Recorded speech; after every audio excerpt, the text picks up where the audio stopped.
Здравствуйте, дорогие друзья! Сегодня у нас в работе машинка Volvo S60 и замена жидкости в системе гидроусилителя рулевого управления.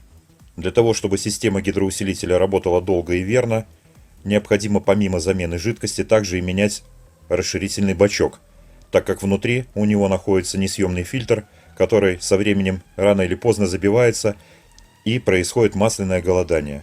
Замена бачка и жидкости на данном автомобиле производилась примерно чуть больше года назад. Пробег за это время составил около 20 тысяч километров. Свежая жидкость, естественно, стала отмывать всю систему и потемнела, поэтому было принято решение ее повторно заменить. Что ж, приступим. Для замены из расширительного бачка нам в первую очередь необходимо убрать всю старую жидкость. Берем шприц и выкачиваем ее. Я специально взял мерный стакан, чтобы примерно понимать, сколько было в расширительном бачке, для того, чтобы оставить запас новой жидкости для долива.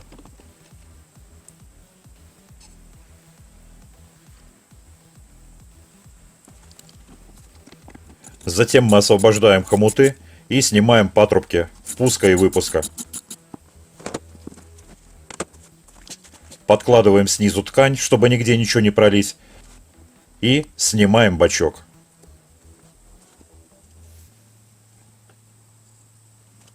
Для наглядности я использовал воронку, чтобы было видно, как жидкость заливается, как она выходит. В обычной ситуации можно использовать новый бачок, в него наливать уже жидкость и через него эту жидкость прогонять.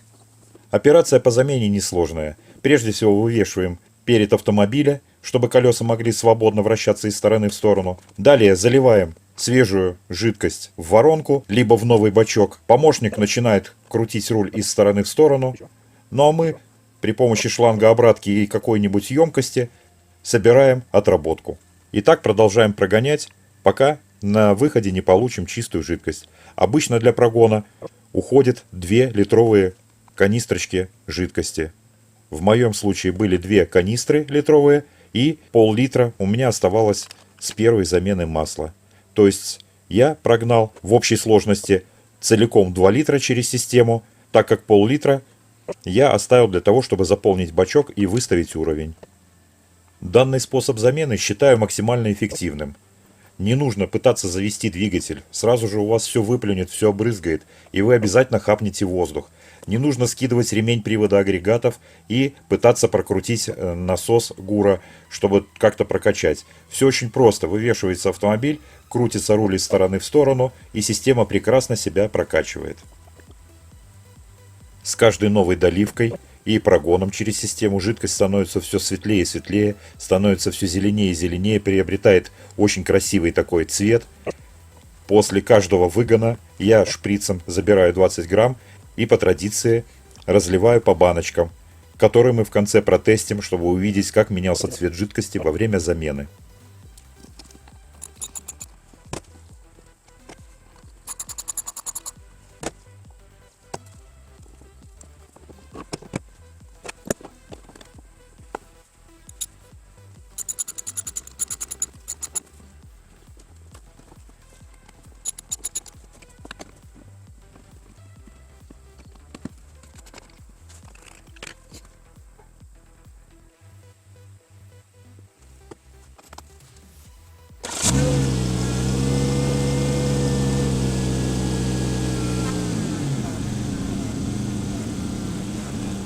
Давайте теперь посмотрим, как жидкость меняла свой цвет в процессе замены.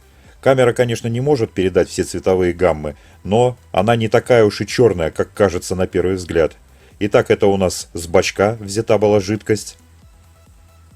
Дальше у нас идет жидкость после первого выгона. Следующий выгон. Она все еще не очень красивая. И вот у нас уже пошел следующий, еще следующий выгон. И жидкость становится все зеленее и зеленее с каждым разом. Очень приятно смотреть на последние 3 выгона. Вот предпоследнее, ну и самый последний выгон. Вот над снегом я его специально даже вам показал. Он прозрачный, зеленый. Очень хороший такой результат получился. Ну, я доволен. И маленькое дополнение. В жизни всякое бывает. Мало ли, все-таки хапнули воздух. Завоздушили систему. Предлагаю обратиться к Виде. Вида пишет: заполните бачок маслом, прокачайте несколько раз из стороны в сторону, то есть рулем из стороны в сторону от упора до упора, прокрутить несколько раз. Если необходимо, долить масло, после этого запустить двигатель, повернуть медленно рулевое колесо вправо и удерживать его в крайнем положении в течение 2 секунд. Повернуть медленно рулевое колесо влево и удерживать его в крайнем положении также в течение 2 секунд. Повторить всю эту процедуру 10 раз. То есть 10 раз туда-обратно необходимо прокрутить руль, удерживая в крайних положениях. Тогда воздух должен будет выйти из системы. Вот и подошло к концу очередное мини-обслуживание. Дорогие друзья, спасибо вам за то, что вы были со мной и досмотрели это видео до конца. Легких вам ремонтов, всего хорошего и до новых встреч!